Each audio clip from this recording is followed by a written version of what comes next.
সবাইকে নমস্কার মাই মম কিচেন ব্লকে। আজকে আমি নিয়ে চলে এসেছি মুগ ডালের পুরি। তো দেখুন পুরিটা কত সুন্দর নরম তুলতুলে হয়েছে। আপনারাও চাইলে এরকম বানিয়ে নিতে পারেন। তো এখানে আমি নিয়ে নিচ্ছি ময়দা, দিয়ে দেবো ময়মে সাদা তেল, দিয়ে দিচ্ছি নুন আর একটুখানি সোডা দেবো, খাওয়া সোডা। তো এবারে আমি মেখে নেবো ভালো করে ময়দাটা। তো দেখুন ময়দাটা আমার মাখা হয়ে গেছে। তো দই আলু বানাবো, দই আলুর জন্য আমার আলুটা সেদ্ধ হয়ে গেছে। এবারে আমি মুগ ডালের পুরটা বানিয়ে নেব। কড়াইতে দিয়ে দিচ্ছি সাদা তেল, দিয়ে দিচ্ছি সাদা জিরে আর 1 চামচ হিং, দিয়ে দেবো লঙ্কার গুঁড়ো, হলুদ গুঁড়ো, জিরে গুঁড়ো, ধনে গুঁড়ো। মুগ ডালটা আমি বেটে নিয়েছিলাম মিক্সিতে।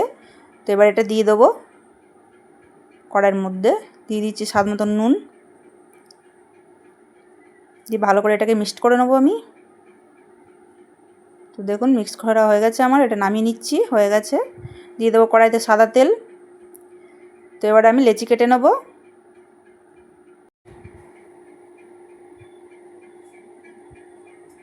তো পুরটা আমি এবার এর ভেতরে দিয়ে দেবো। দেখুন ডালের যে পুরটা বানিয়েছিলাম দিয়ে এবার বেলে নেব।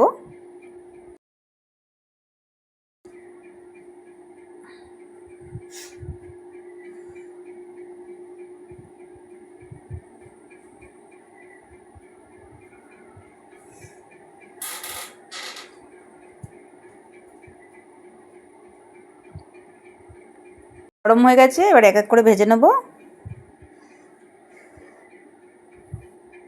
দেখুন কতটাই সুন্দর ফুলেছে।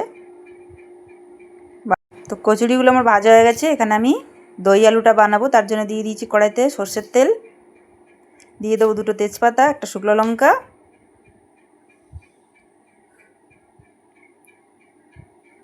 দিয়ে দেবো কিছু গোটা গরম মশলা, দিয়ে দিচ্ছি একটু সাদা জিরে, দিয়ে দেবো এবার আলুটা। তো আলুটা একটু ভালো করে কষিয়ে নেবো। তো এখানে আমি মশলায় নিয়েছি পেঁয়াজ, আদা, রসুন, কাঁচা লঙ্কা আর টমেটো নিয়েছি। তো মশলাটা আমার পেশা হয়ে গেছে, দিয়ে দিচ্ছি কড়াইয়ের মধ্যে, দিয়ে আবারও আমি ভালো করে কষিয়ে নেব। দিয়ে দিচ্ছি কিছু কেটে রাখা টমেটো,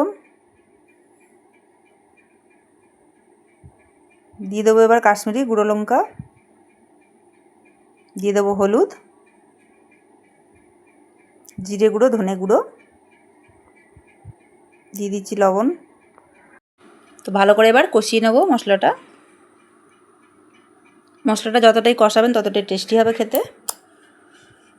তো এবার আমি নিয়ে নিচ্ছি বাটির মধ্যে দই। তো এখানে আমি টক দই নিয়ে নিয়েছি।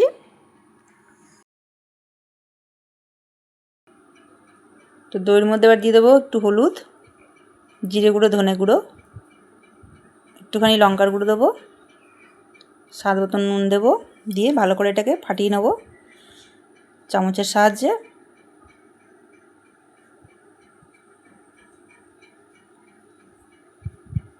তো দইটা এবার দিয়ে দেবো আমি, দিয়ে আবারও একটু কষিয়ে নেব।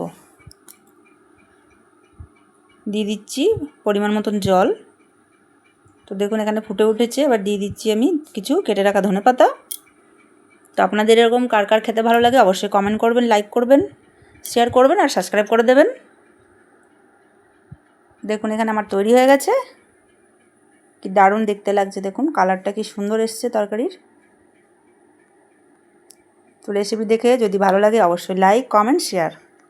তো বাই বাই, আজকের মতন দেখা হচ্ছে কালকে নতুন একটা রেসিপি নিয়ে। মাই মম কিচেন ব্লগে সবাইকে নমস্কার।